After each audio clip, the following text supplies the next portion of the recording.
মই আকাশ, তুমি পলাশৰ ৰং হবানে? কবি বেগম আসমা খাতুন। আবৃত্তিকাৰ দেৱাশিষ ভূঞা। তোমাৰ কলিজাত মোৰ স্থান ক'ত? ফটা মলিয়ন আবৃত্ত কলিজাতে বিচাৰি চাইছানে? তোমাৰ দুচকুত কাজল ললে মই জীৱনৰ সুৰ বিচাৰি পাওঁ। নীল নগৰীৰ ভাষা বুজানে? অনুভৱ কৰা নে চৰাই কোলাহলত গান এটি গুণগুণাই পাৰ হোৱা সৰিয়হ ফুলীয়া আবেলি আৰু কবিতাৰ মিঠা ছন্দ? যেতিয়া হেৰাই যায় ৰাতিৰ বুকুত সৰি পৰা তৰাবোৰে যন্ত্ৰণা কুম দিয়ে, মই তোমাক ভাল পাওঁ।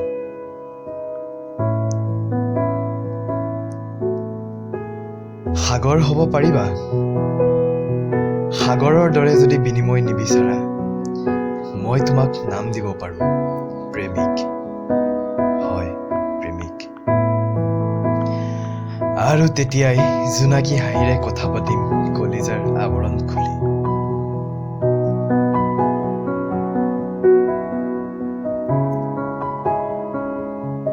তোমাৰ ওঠৰ অমৃত মোক পিবলৈ দিয়া।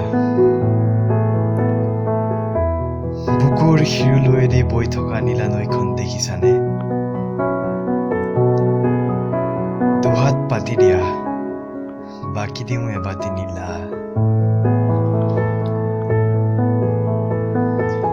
তোমাক মোৰ জীৱন সঁপি দিওঁ। গছ হৈ ধুমুহাক আঁকোৱালি ল'ব পাৰিবানে? সিপাৰে খামুচি ধৰি ৰাখিবানে বালিচহীয়া মাটি?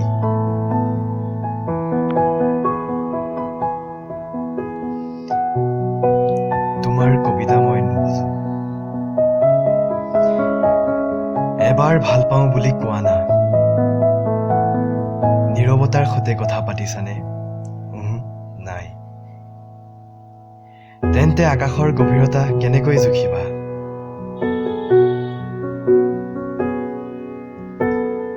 মই তোমাৰ সহযাত্ৰী হ'ম। মোৰ কলিজাৰ তেজেৰে ৰাঙলী প্ৰেমৰ আকাশত পৰাধীনতাৰ সোণালী সাক্ষৰ দেখিছো। মই আকাশ, দিগন্তত মোৰ যাত্ৰা।